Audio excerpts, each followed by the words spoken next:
ton Saint-Esprit vienne et prenne le contrôle.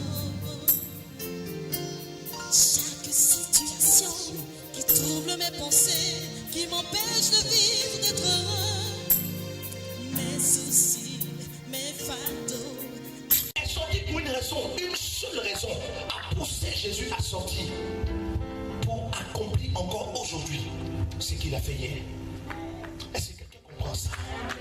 Hier, il a chassé les démons. Hier, il a guéri les malades. Hier, il a ressuscité les morts. Hier, il a donné à des gens d'entrer dans une dimension de gloire. Et des gens pensaient que ça s'arrêtait. Le diable s'est dit, en tuant celui qui fait ces choses, j'arrêterai ces choses. Mais dans sa mort se trouvait la vie pour tous ceux qui croiraient. Et dans sa mort est rentrée dans notre atmosphère la période du règne du royaume des cieux. Et nous sommes dans cette période. Tu comprends ça? Oui. Est-ce que tu comprends ça? Regarde quelqu'un qui dit, lui, je suis un privilégié. Tu ne sais pas encore. Dis-lui, je suis un privilégié. Vous savez, il y a une différence, même dans les textes bibliques, le mot que nous traduisons par connaître a plusieurs mots. Le peuple d'Israël a plusieurs mots qui donnent le connaître comme ça. C'est pas un seul mot qui dit connaître. Pour nous, on dira peut-être je connais la Bible. Tu vois, non? Or, eux, ils auront un mot pour parler de connaître, dans le sens de savoir. Ils auront un mot pour parler de connaître, dans le sens d'avoir pris conscience. Ils auront un mot pour parler de connaître, dans le sens de manipuler ou de maîtriser. Vous comprenez? Beaucoup de gens disent qu'ils savent que Jésus-Christ est mort, mais ils n'ont pas encore réalisé. La puissance de la résurrection vient lorsque tu réalises qu'il y a eu vraiment cet événement de la mort et de la résurrection. Quand vous faites des recherches, vous vous rendez compte que les scientifiques ont réussi à déterminer qu'il y a eu une période dans l'histoire du monde où il a fait ténèbres partout. Or, la Bible déclare que quand Jésus était sur la croix et qu'il mourait, il y a eu des ténèbres partout. Je veux te dire que l'événement de la croix était une réalité. Est-ce que tu le sais? Il y a eu un moment où un homme réellement du nom de Jésus, Dieu manifesté en chair, est venu. Il est monté à la croix. Et pendant qu'il montait à la croix, des gens regardaient là. Lui, il regardait l'éternité. Il voyait chacun de nous qui aurait besoin du sang pour sortir de la malédiction d'Adam, pour entrer dans la bénédiction en lui. Et il a accompli ces choses. Le temps est arrivé maintenant que l'Église comprenne que sans le Saint-Esprit, tout ce que Jésus-Christ a fait ne sert à rien. Parce qu'un seul vient pour appliquer. Un seul vient pour manifester en nous l'œuvre de la croix. Un seul vient pour sceller l'œuvre de la croix. Un seul vient pour nous faire profiter de l'œuvre de la croix. C'est le Saint-Esprit. Il faut que l'Église quitte la pensée du passé pour vivre dans le présent. Lorsque Israël a rencontré Dieu dans l'Ancien Testament, ils l'ont rencontré comme le Dieu invisible. De telle sorte que quand Jésus-Christ est venu, Dieu est venu en chair, ils ne l'ont pas reconnu comme Dieu, parce qu'ils sont restés attachés au Dieu invisible. Pour eux, Dieu ne se voit pas, parce qu'ils étaient autour d'une montagne qui était en feu. Moïse était là, il y avait les tonnerres, le bruit de tonnerre, des éclairs et tout ça. Du coup, on ne le voit pas, on ne peut pas regarder Dieu. Ils avaient même peur de prononcer le nom de Yahweh, le nom de Dieu, ils avaient peur de le prononcer. Donc ils cherchaient des palliatifs. Et donc quand Dieu vient en chair, ils ne peuvent pas reconnaître que c'est lui, parce que pour eux, Dieu ne se voit pas. Et ça a été ce qui les a bloqués pour reconnaître que Jésus-Christ était venu pour accomplir une mission extraordinaire. Maintenant, pour nous qui sommes aujourd'hui en 2014, c'est le même problème qui est en train de se faire. Nous sommes restés focalisés sur Jésus en chair. Et notre pensée est seulement sur Jésus en chair. Mais Jésus dit, je m'en vais. Et il est avantageux pour vous que je parte. Car si je m'en vais, je vous emmènerai le Saint-Esprit.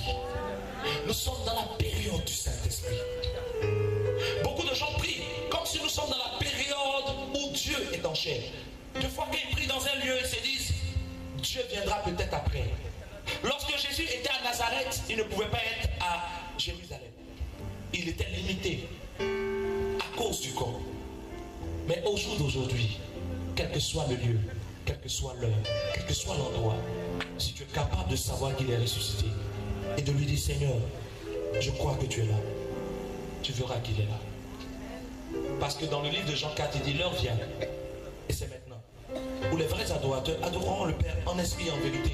C'est de tels adorateurs que le Père recherche.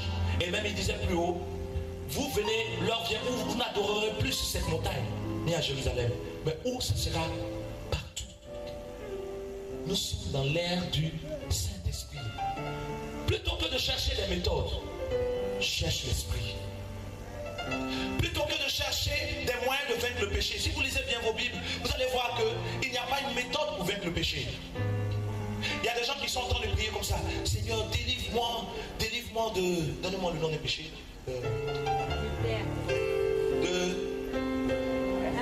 Du mensonge. Oh Seigneur, délivre-moi du mensonge. Délivre-moi de la colère. Seigneur, je ne veux plus être convoiteur, ça se dit. Je ne veux plus convoiter, et ainsi de suite.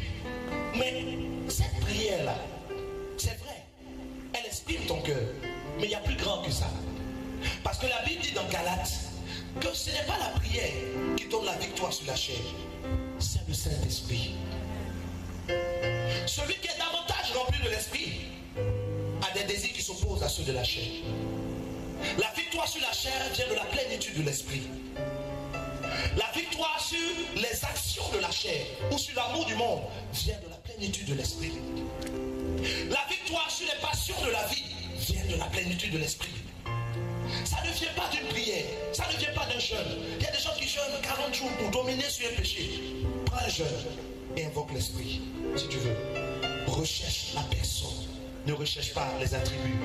Recherche la personne, ne te focalise pas sur le don. Recherche la personne. Il a besoin d'être avec toi. C'est une histoire d'amour. Il t'aime au point de mourir pour toi. Mais pourquoi? Quand tu aimes une personne et que tu donnes tout pour cette personne, ce n'est pas pour que cette personne soit avec quelqu'un d'autre. C'est pour être avec toi. Il veut être avec toi. Nous sommes venus annoncer au peuple de Dieu ici que Dieu nous a mandatés, autant que beaucoup d'autres hommes de Dieu qui sont ici, qui ont déjà cette vision, pour que l'Église rentre dans sa saison de grâce, pour que l'Église rentre dans la domination véritable. Le royaume des cieux, le monde spirituel n'appartient pas aux démons. Dis-moi amen. Ça n'appartient pas aux sorciers, ça n'appartient pas aux mystiques. Ceux qui ont reçu le mandat de dominer dans tout l'univers sont ceux qui sont fils de Dieu. Et nous sommes venus pour enseigner, pour prêcher, pour que chacun de vous sache comment opérer dans le surnaturel. Aujourd'hui, nous sommes en train de parler de la saison. Je suis en train de parler sur la saison. C'est la saison où nous devons sortir d'Adam pour entrer en Christ. Et quand nous sommes sortis d'Adam pour entrer en Christ, il faut comprendre que entrer en Christ est une chose. Maintenant, opérer avec Christ est une autre chose. Parce que beaucoup de gens sont rentrés en Christ par la repentance. Ils sont rentrés en Christ par le baptême. Ils sont obéissants, mais malgré cela, on les poursuit la nuit. Malgré cela, ils commencent quelque chose, ça ne produit pas. Malgré qu'ils se sanctifient, il se met à part et tout, mais ça n'avance pas. Pourquoi ça n'avance pas? Le facteur simple, c'est la présence du Saint-Esprit. Tu as besoin du Saint-Esprit. Et il y a un seul qui a dominé et qui a donné aux principautés de se soumettre, c'est le Saint-Esprit. Si celui qui les a vaincus est avec toi, qui sera contre toi? Ne rentre pas dans cette mentalité religieuse qui fait que même quand ça ne va pas, on s'encourage en disant ça va aller. Non, prends les choses, comment on dit ça? Quand on dit de prendre les choses à bras le corps. Israël avait compris ça. Ils savaient que quand Dieu était avec eux, ils avaient la victoire. Quand Israël partait et qu'il échouait, ils se disaient sûrement l'Éternel n'a pas été avec nous. Et aujourd'hui, nous trouvons des raisons de toujours nous motiver nous-mêmes. Même quand ça ne va pas, non c'est vrai, ça ne va pas, mais Dieu est avec moi, ça va aller, non ça va aller. Il est bon de fois de mettre une pause et puis de se demander, est-ce que réellement le Saint-Esprit est là? C'est bon d'arrêter de dire, oui, il faut croire seulement. La personne dit non, ça ne va pas. On dit oui, ça ne va pas, mais il faut croire, il faut croire, il faut croire. Mais la foi, qu'est-ce que c'est? La foi n'est pas de croire. La foi n'est pas de se dire je crois. La foi n'est pas de se répéter un passage biblique. La foi, c'est d'entendre ce que Dieu te dit à toi. Parce que la foi vient de ce que j'entends. Et ce que j'entends doit venir du Saint-Esprit. Qu'est-ce que le Saint-Esprit m'a dit? Il m'a dit que ça va aller. Alors je peux confesser que ça va aller. On me dit pourquoi tu confesses? Je dis parce que je crois en ce que Dieu m'a dit. Mais si Dieu ne t'a rien dit et que tu es en train de dire toujours ça va aller, ça va aller, ça va aller là. Les gens prient pour faire chanson, hein, mais ça n'a rien changé à leur vie. Alléluia. Je dis la chanson, mais ça va aller, ça va aller, ça va aller. Mais ça n'ira pas, parce que ça ne peut pas aller. Sans Jésus, ça n'ira pas. Alléluia. Tu as besoin de te remettre en cause. Pierre pouvait dire, rentrez en vous-même. Il est bon des fois d'entrer en soi-même, de se demander, est-ce que réellement le maître de l'univers est établi comme mon Père dans ma vie? Est-ce que je ne suis pas en train de suivre une religion? Est-ce que ce n'est pas parce que mes parents ont suivi ça que je suis? Est-ce que ce n'est pas parce que la musique là-bas me plaît bien que je viens tous les dimanches? Parce que quand on va commencer à faire les rites de louange, j'aime bien danser, donc je suis là-bas. Est-ce que ce n'est pas parce que j'aime bien la décoration de l'assemblée? C'est-à-dire quand tu rentres, c'est tellement beau, les chaises sont bien placées, donc ça me plaît. Voilà pourquoi je viens. Est-ce que quand je me lève le dimanche matin, ma pensée est focalisée sur Christ que je vais adorer? Est-ce que c'est lui qui est le centre de mon mouvement? Il faut se redemander, se remettre en cause. Parce que dans le livre de Matthieu 16, Jésus dit à Pierre, je bâtirai mon église et les portes du séjour des morts ne prévaudront point contre elle. Or aujourd'hui, beaucoup de gens disent être de l'église, être chrétien, mais dans leur vie, ils se rendent compte que le séjour des morts et les puissances des ténèbres arrivent à dominer, prévalent sur eux. Ils comprennent, des fois ils sont là et puis ils sentent que des esprits les agitent. Elle dort, un esprit vient, il se met sur elle, il fait ce qu'il a à faire, et le matin se lève, elle sent des douleurs partout, d'autres on les tabasse la nuit, pendant que le dimanche ils sont en train de parler en langue. Mais comment vous voulez que le monde croit quand vous qui dites que vous avez la vérité, vous êtes malmené? Comment le païen va quitter sa religion ou bien son fétiche si toi-même qui es chrétien ça ne va pas chez toi et que tu es en train de toujours être poursuivi? Le plus beau témoignage de la victoire de Jésus sur terre, c'est ta vie. Parce que lorsque dans ta vie, la puissance de Dieu est manifestée, le monde est poussé à te demander, mais qu'est-ce que tu fais pour être comme ça? Et puis tu leur dis, je ne fais rien. Il y a quelqu'un du nom de Jésus qui a payé pour moi et qui est en train de sceller dans ma vie de grandes choses. C'est là que le témoignage est grand. Lorsque Jésus-Christ a ressuscité Lazare, la Bible dit que les gens cherchaient à tuer Jésus et Lazare. Parce qu'à cause de Lazare, on croyait en Jésus. Puisque en regardant Lazare ressuscité, tu ne peux pas discuter. Il est ressuscité. Bon, tu dis, Jésus n'est rien. Bon, regarde devant toi, il est ressuscité. Donc, qu'est-ce que je dois faire? Il faut que je le retue, si ça peut se dire. Parce que tant qu'il est vivant, le monde, tout ce monde qui était autour, rendra témoignage que celui-ci a le pouvoir de ressusciter les morts. Vous étiez là dans vos synagogues et les gens mouraient. Les démons étaient là, ils n'étaient pas gênés. Il est arrivé, les démons disent, qu'y a-t-il entre toi et nous, fils de Dieu? Donc il y a un témoignage qui accompagne sa présence. Et le témoignage doit venir dans ta vie. Il dit, vous recevrez une puissance, le Saint-Esprit, et vous serez mes témoins. Être un témoin, c'est voir quelque chose où il participer. Ce n'est pas entendre ça ailleurs. Le temps est arrivé que tu ne rendes pas témoignage des autres, mais que toi-même tu aies un témoignage. Le temps est arrivé que ton témoignage soit façonné et que ton témoignage soit promulgué. Ce n'est plus le temps de dire, ah je connais une soeur là, oh, elle a fait 17 ans sans se marier, et puis on va les marier. On dit alléluia, tu la connais? Oui, j'ai entendu. Mais je te dis, le frère il ne pouvait pas marcher, mais un coup il s'est levé, il a marché, il a couru. Tu as vu? Bon, j'ai regardé à la télé. Mais toi-même, que dis-tu qu'il est? Les uns disent que c'est Jean-Baptiste, les autres disent que c'est un ancien prophète. Mais toi, que dis-tu que Jésus est? Mais ce que tu vas dire qu'il est dépendra de ce que tu expérimentes de lui. Et nous sommes venus annoncer la saison de l'expérimentation, la saison où tu vas te faire expérimenter sa gloire. Alléluia. Nous sommes au premier jour, nous sommes là encore demain, jeudi, vendredi, samedi. On va parler de qui est l'enfant de Dieu, l'identité de l'enfant de Dieu. On va parler de comment opérer dans le spirituel. Parce que l'enfant de Dieu, comme je l'ai dit, si vous avez bien compris ce qui a été dit aujourd'hui, vous pourrez comprendre les autres choses que je vous dirai de la part du Saint-Esprit.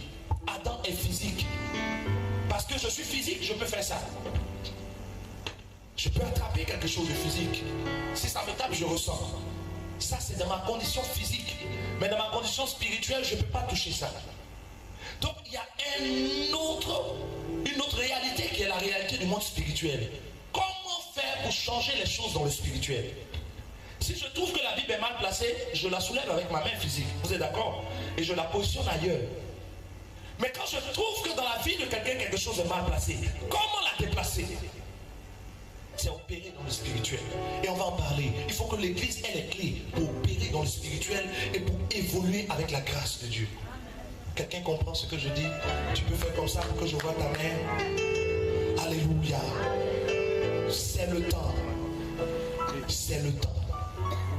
Vous avez de la valeur. Une valeur que vous n'avez pas encore mesurée. Tu as de la valeur et tu ne le sais pas encore. Le diable fera toujours les mêmes choses. Il ne changera pas. Dénigrer, rabaisser, mettre plus bas que terre. Il disait tout le temps à Jésus, tu es le fils du charpentier, tu n'es rien. Dans ta vie aussi, il y aura ça. On te dira tu n'es rien. Et tu te diras que tu n'es rien en regardant à ce que tu vois ou à ce que tu vis. Le temps est arrivé que tu regardes à ce que Dieu dit. C'est le temps. Pendant ces 5 jours, mets de côté la religion. Ne pense pas à religion. Ne pense pas catholique. Ne pense pas évangélique. Ne pense pas musulman. Pense, Dieu veut me parler. Et je viens écouter la voix de Dieu. Est-ce que nous pouvons nous lever et acclamer Jésus ensemble? Je veux entendre quelqu'un acclamer Jésus ce soir. On va prier ensemble. Nous allons prier pendant que nous sommes debout. Garde à l'esprit que nous venons de commencer. Si tu ne t'es pas encore repenti, tu as le temps de le faire parce que les autres jours vont nous axer sur le peuple de Dieu. Et il faut que tu gardes à l'esprit aussi que Dieu a décidé de changer ta condition. Alléluia. Disons-lui ensemble merci. Commençons à lui dire merci.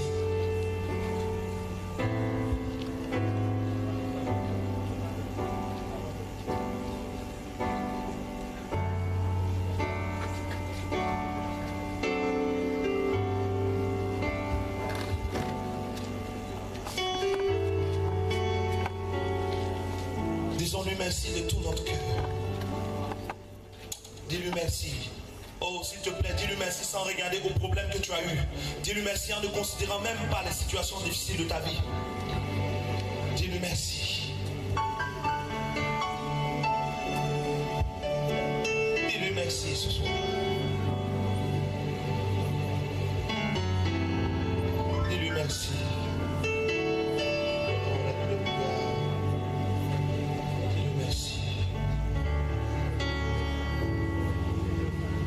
Sa gloire est là pour toi. Dis-lui merci simplement. Dis-lui merci simplement. Dis-lui merci simplement. Père, il convient de te dire merci ce soir. Il convient de te dire merci ce soir. Il convient de te dire merci ce soir.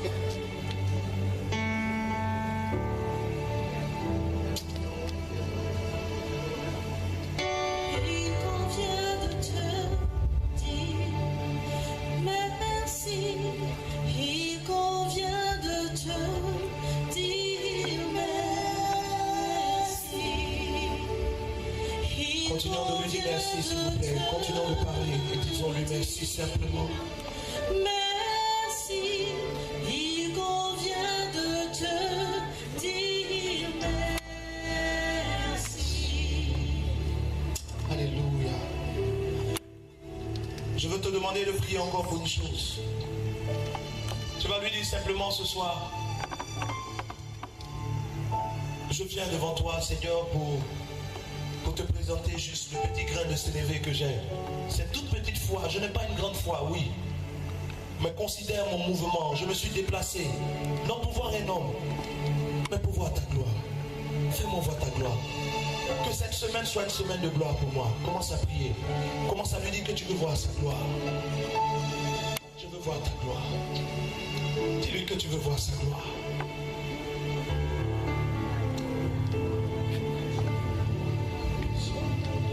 Fais-moi voir. Seigneur, fais-moi voir ta gloire. Seigneur, fais-moi voir ta gloire. Dis-lui que tu veux voir sa gloire. Dis-lui que tu veux voir sa gloire.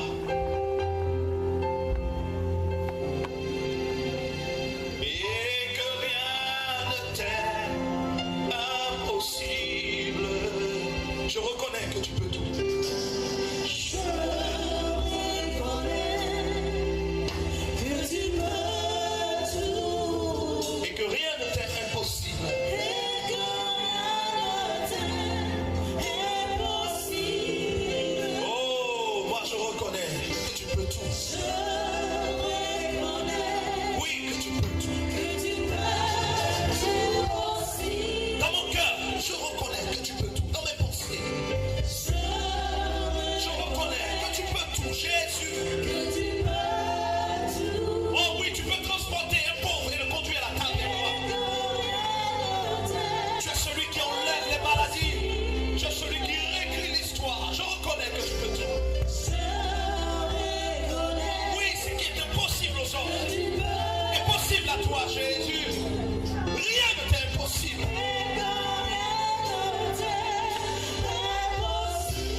tu peux tout.